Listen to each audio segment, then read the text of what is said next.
Welcome to Unit 7, Lesson 4, the tangent function. Prior to this, we looked at the sinusoidal functions, sine and cos theta, what their graphs appeared as well as the transformations that we can do to them to produce different graphs.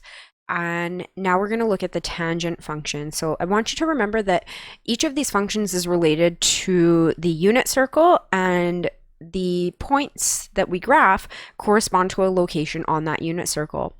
So when we graph the tan function, you should be familiar that the tan function is sine, which is our y-coordinate, over cosine, which is our x-coordinate.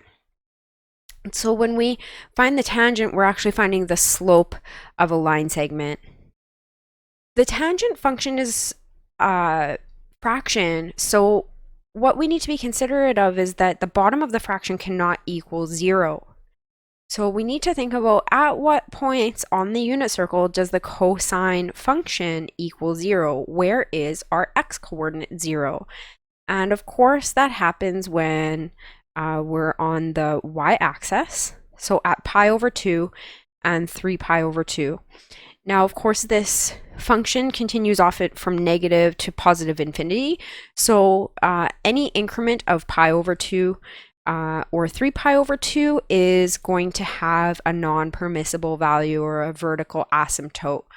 So we're going to be looking at pi over 2 plus pi n, which will give us all of our non-permissible values for the tangent function, plus or minus pi n, because it can go off in either direction. So this is the graph of the tangent function for negative 2 pi to positive 2 pi. And on the right hand side, there is a table of values to give you an idea what the coordinates look like. So you can see here every pi starting at negative pi over 2 or positive pi over 2, every increment of pi, we have a vertical asymptote. So what's going to happen is that we have this shape of graph. It should look similar to a cubic graph to you. And what is going to happen is the lines between the asymptotes are going to approach it infinitely but never actually touch it. So the period of the tan function is repeated between pi over 2 and 3 pi over 2. So the period is actually pi. And you can see that because each of these sections is an exact reproduction of the one before it. There's some characteristics of the tan function that come up when we graph it. So the curve is not continuous. We know that there's asymptotes that break at every pi over 2.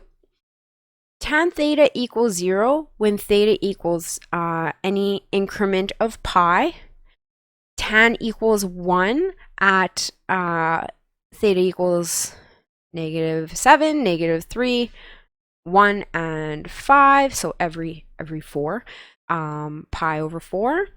And it also equals negative 1 at theta equals negative 5, negative 1 pi, positive 3 pi, 7 pi over 4, etc.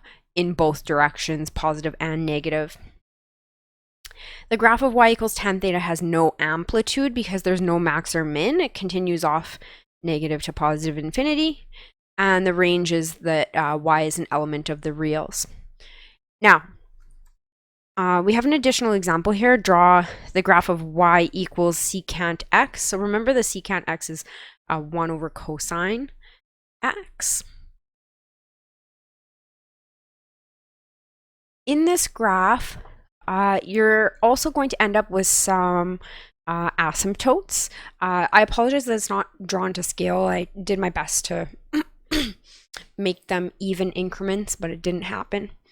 So we have these values.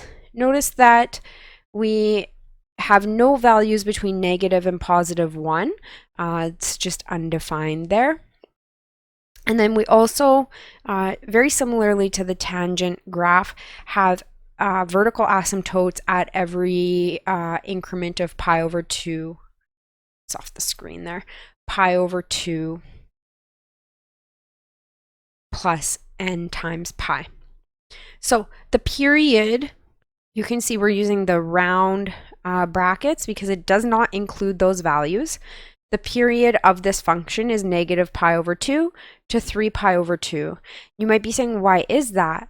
Well, remember that when we're looking at the period of a function, it represents the points given on the function from the start up until that function starts repeating itself.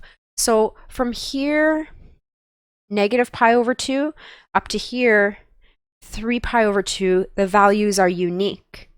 When we go on either side of those lines, if the graph was produced past 3 pi over 2, you can see that a new repetition starts. So this one is exactly like this one. So the period goes from here up to here. Now, the general solution for the asymptotes is just pi over 2 plus n times pi. I guess it would be plus or minus. Or you could just use a negative integer there in n. There's some considerations in the domain and range. So x is an element of the reals, but it cannot equal any of those pi over 2 increments that we just talked about. And then the range of the function is y must be less than -1 or greater than +1. You can always just plot some points. As you can see, 0, +1, and -1 are always some reference points for these trigonometric functions because they correspond to those 0, 90, 180, 270, 360 on the unit circle. Or of course, if you're reporting it in radians, that's fine too. So those are some mapping points that you can use.